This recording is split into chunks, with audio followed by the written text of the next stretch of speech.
The first playable demo on this disc would be quite an obscure one, with Parappa the Rapper, being somewhat of a button-specific rhythm game where you have to input specific elements in order to follow along with the context that's on the screen. You'll have different challenges in place where you have to mimic what's going on with your instructor, but you also have to press the right button combinations at the right time in order to achieve the best possible rank in order to proceed to the next stage. But you will have different ratings that will show up on screen, as you can see here, that'll let you know how good or how bad your progress is being made. Now, to say it's difficult, it is a tough game, to be honest, but this game was well received when it released in 1997. This demo was one of the earliest examples to get to play the game, and people really liked it. They liked the quirky nature of it. The graphics were different, if anything, because of the simplicity of the visuals. It still holds its own even today, so much to a point that the game did get a full-on remaster in recent times, but truthfully it didn't really need one because the graphics are just timeless, if you could say. Even with the animations, everything's just weird and wacky, and I think that's what made and added to the overall appeal of the game. Even at times, yes, very very cheesy. If you've ever played the full game, it's also one of the most cheesiest games you could ever play. You're sitting there nearly almost squirming like, what's going on here? But I think that just adds to the fun appeal of it, and truthfully it would have appealed to obviously a younger audience, but even older generations would have got some laughs with this as well. But even the music in question, which you can see here, was quite interesting and pretty cool, especially on the first level. But yeah, a very unique and obscure one, this one. Jump and pose. Jump, pose. Come on now, why don't you follow my words, because we're almost done. I'll make it easier first. I wanna see if you wanna see what it means to be the man with a master plan. Are you the man now? Here we go now. Kick, punch, block. Kick, punch, block. Chop, kick, block. Chop, kick, block. Block, and I'm kicking. Block, turn, kick. Block the punch. Block that punch. Again. What?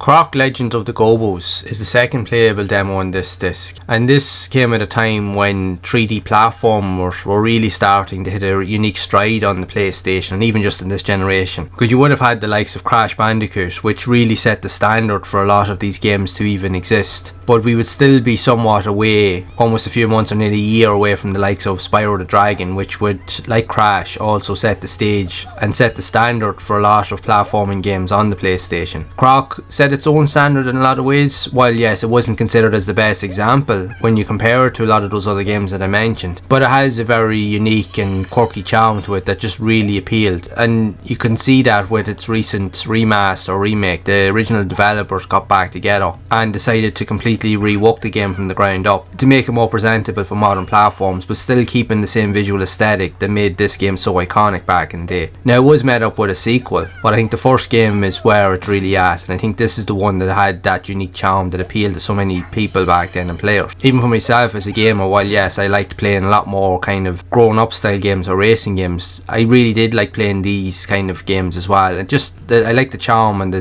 cheekiness of it, and it was just pretty cool. And for me, I just love games where you can explore, and you had that here. While yes, the game itself is a lot more linear compared to a lot more of these 3D platformers, but there was areas in it that you could find or hidden secrets, which added to the appeal. But I just really like the cartoony graphics, the visual style, and it's very very cool and just a very good looking game all around. And it's easier to see why a remake or remaster was made in recent times for fans, both to bring the game into the new modern era, but also for nostalgia for fans of old like us growing up to replay and revisit a classic, which it is. A very very cool game indeed that definitely deserves the attention that it gets, and a really good addition to this demo disc.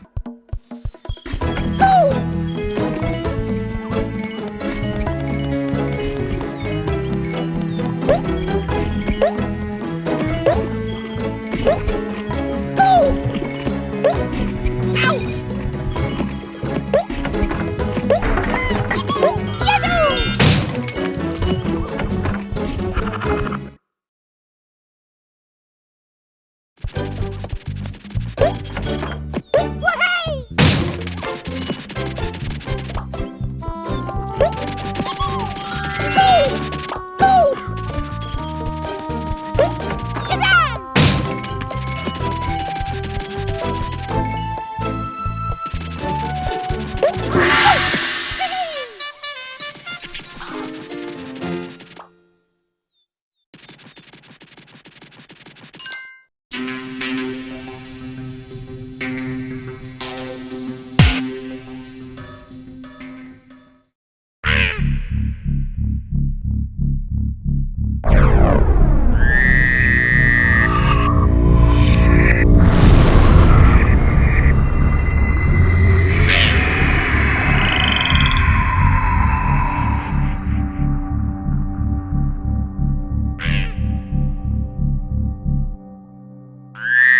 Hello.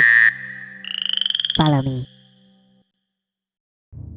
Oddworld Abe's Oddysee would be one of the most interesting games to appear during this generation, and was one of the most anticipated for the year of 1997. That saw you play as the character of Abe trying to escape a factory where his race is being aimed to be made as food. So you have to escape and try and save all your friends along the way, which will require you to utilise all of your abilities and just skill and wits in order to complete objectives and just get out in one piece, while even trying to save your friends if you can. But you will have loads of traps and challenges to occur along the way, plus different choices you make can also hinder or help your progress depending on different situations. Like, you can take people with you, but you can also utilise switches and other examples to also accidentally kill your friends, even if it's not intentional. But sometimes you can do it just for a laugh, because yes, this game is really tough and really challenging, but it's also very, very funny as well. There's a really good sense of like comedy to it as well. But the one thing that really stood out with this game at the time, yes, it's more essentially a 2D kind of like side-scrolling platformer, but it had pre-rendered visuals that would have been kind of demonstrated off 3D aesthetics, but it was just done so well. And how it mimics the movement between different scenarios when it does go into like a film format, moving from different points, almost like an interactive movie if you will. It's done very, very well, so much to a point that there was other sequels released not just on the PlayStation but even on other systems, even with many remasters of a lot of these games that have been seen in recent times. You can also gain access to the original two PS1 games with Abe's Oddysee and Abe's Exodus now on the PlayStation Store, even with trophy support if that's something you want to achieve. Now, in saying that, like I said, the original game was challenging. Even playing it in the new format, while yes, you can have the ability to track your progress and save whenever you want, and even to have a rewind function so that if you do make a mistake, which believe me, you're going to make a lot in this game, at least you can kind of go back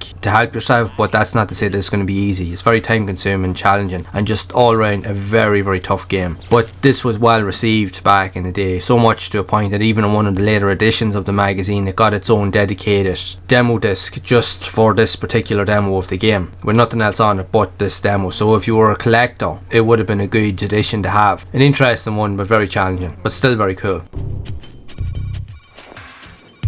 Follow me. Right here. Hello. Hello. Follow me. Okay.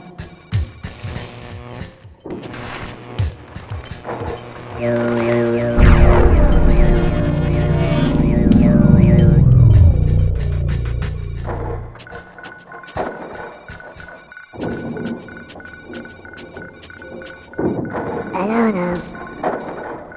Hello. Hello. Hello. Hello. Follow. Hello. Okay.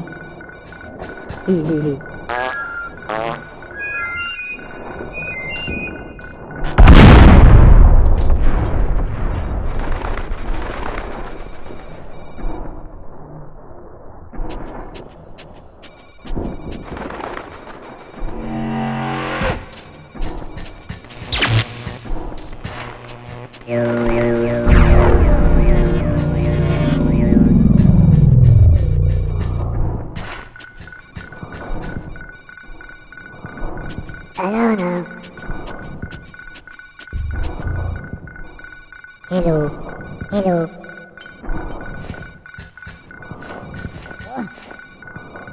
Follow me. Okay. What now? Help! Help! Help!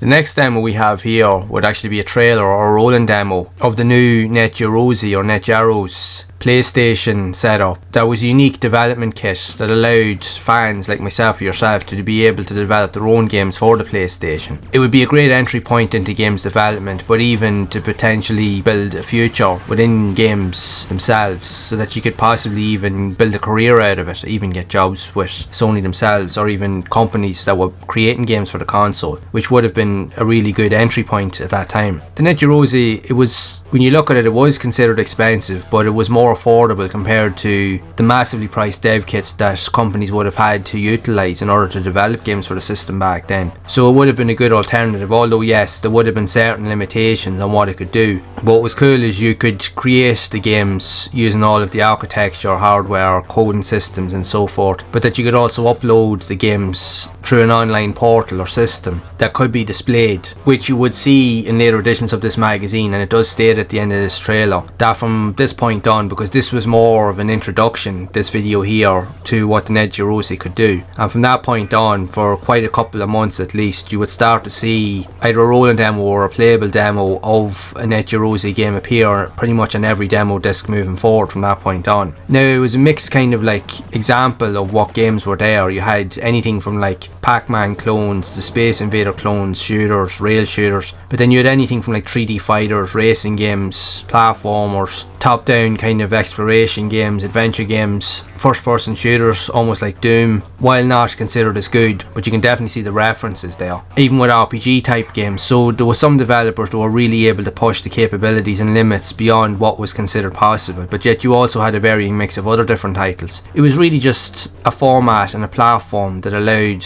for full creativity with individuals to get involved with the development of games on the PlayStation and to really kind of showcase their own artistic style. A very, very cool idea indeed, which we don't see now. Obviously, with the likes of modern game development is in a different format, especially with it being more online based, but still for its time this was very, very cool.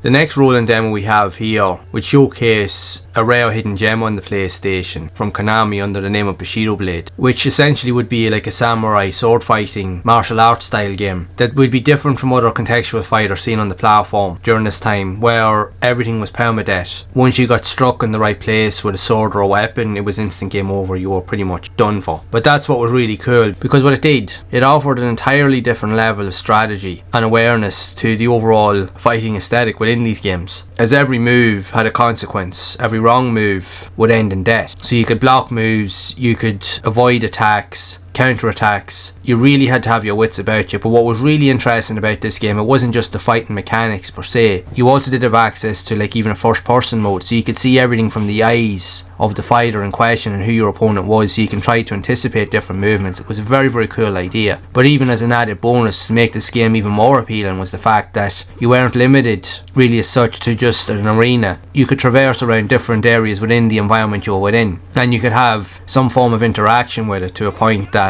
you could knock down trees or like bushes or like bamboo trees, but you could go and explore hidden areas and find areas that you couldn't normally find within the game itself. So you could explore and use those areas to your advantage to suit your fighting style. A very, very cool idea indeed.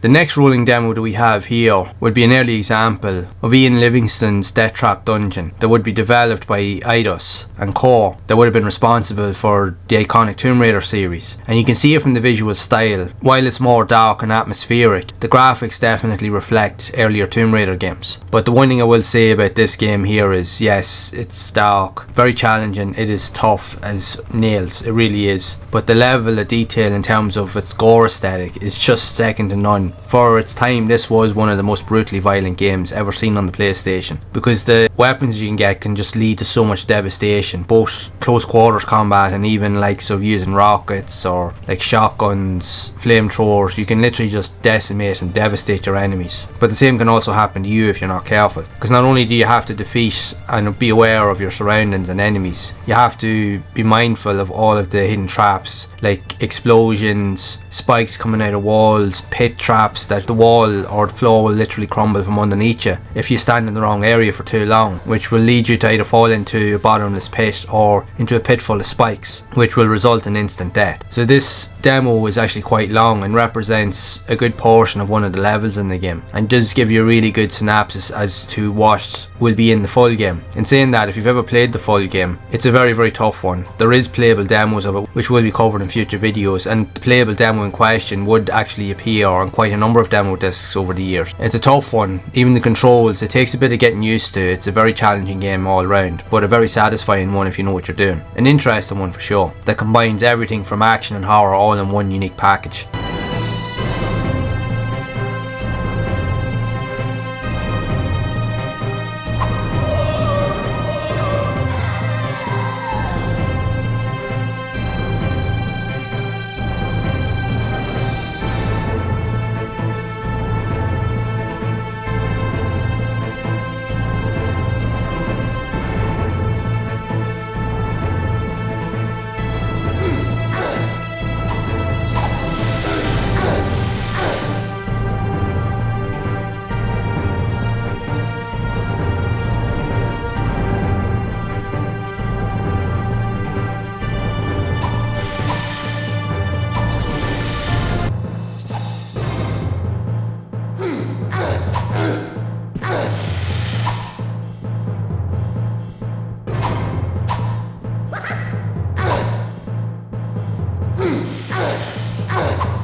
The final playable demo on this disc would be a racing game, with it being the first test drive game in the series to appear on the PlayStation with Test Drive 4, which is an interesting one, as Test Drive, for its time, being published by Accolade and developed by Pitbull, essentially it was classed as an alternative or a competitor to the ever popular Need for Speed series, because around this time Need for Speed had been out and it was already into its second game, Need for Speed 2, and we were yet some time away from Need for Speed 3, which would go down as one of the greatest racing games ever made, and especially on the PlayStation. But Test Drive was considered an alternative to that, although while not as good in a lot of ways, but it still has a good fan base and it's still an interesting title. Now it is tricky, the handling physics of the cars are tough to master. It's a very fast paced game, but you will slide around the place an awful lot, and especially the different weather physics, because especially on this track here, as you're in the UK, it can be dull and overcast, but then it can also start raining at different points, and that can also affect the handling, so you can find yourself sliding all over the place. But you will find that happening anyway, that you'll end up crashing into walls and other obstacles are getting you away from other traffic and cars that are always on the road anyway, and then you'll have police or cops that'll be chasing you throughout if you're not careful. It's a challenging one because even though you can pick two cars from a Dodge Viper GTS and a Shelby Cobra, they both have their own characteristics. The Shelby will definitely be more temperamental and will slide out on you a lot more. The Viper will still be a tough challenge. Like, it does have decent graphics for its time, in fairness. Now, maybe not as good compared to what you see in the Need for Speed game, especially in later games, but it's decent for what it is. It has a really good soundtrack. The one thing I will say about the test drive games, the soundtracks, like the Need for Speed games, were always very, very good. But is it as good as Need for Speed?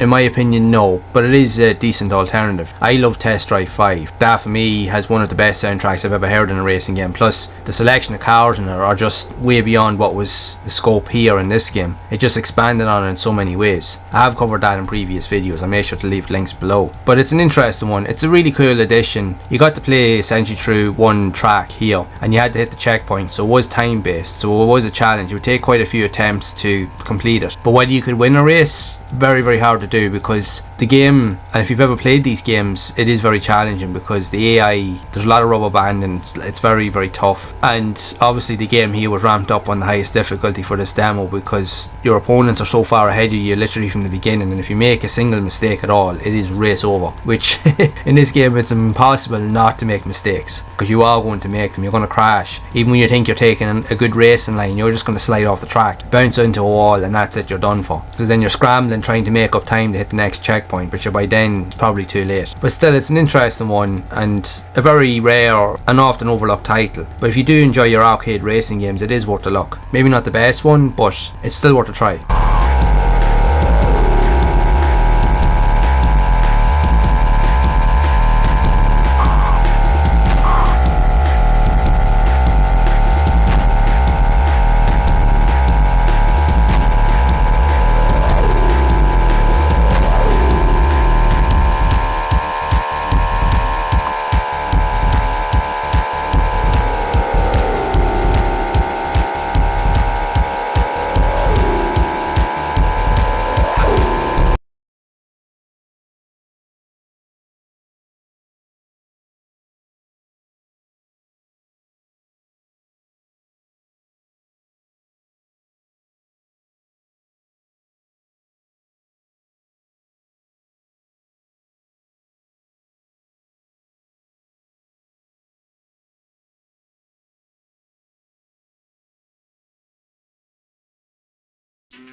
Quite an interesting mix of games and demos that we have here on this disc. And also, with regards to the rolling demos, this is probably among some of the most rolling demos we've actually seen on any of these demos since the original very first CD that ever released as part of this series way back in 1995. And it's crazy to think that around this time the magazine had already been out over 2 years. And you could definitely see the changes in terms of the games and the types of games that were coming out on the PlayStation. So you could really see the experimental ideas and detail that was on offer, and you could actually see the evolution in terms of the visuals, the gameplay, the mechanics, and everything that was involved. Everything was starting to level up. There was an interesting mix, however, in terms of the gameplay that is on offer, with racing, rhythm-based music games, and action. But even the introduction to the Yaroze development kit system, which from the next issue after this, from that point on, you would start to get playable demos so that you could see what it took to develop games on that platform that could be playable on the PlayStation. And a couple of those games would end up going into mainstream production because they were that popular. So yeah, an interesting mix here. Definitely one to add to your collection that has something for everybody. And if you'd like to see more content around even more of these demo discs that did release on the PlayStation, make sure to keep watching, as I will be covering more in future videos. But if you would like to see videos I have covered previously of all the previous demo discs, then you can check out this playlist right here. And as always,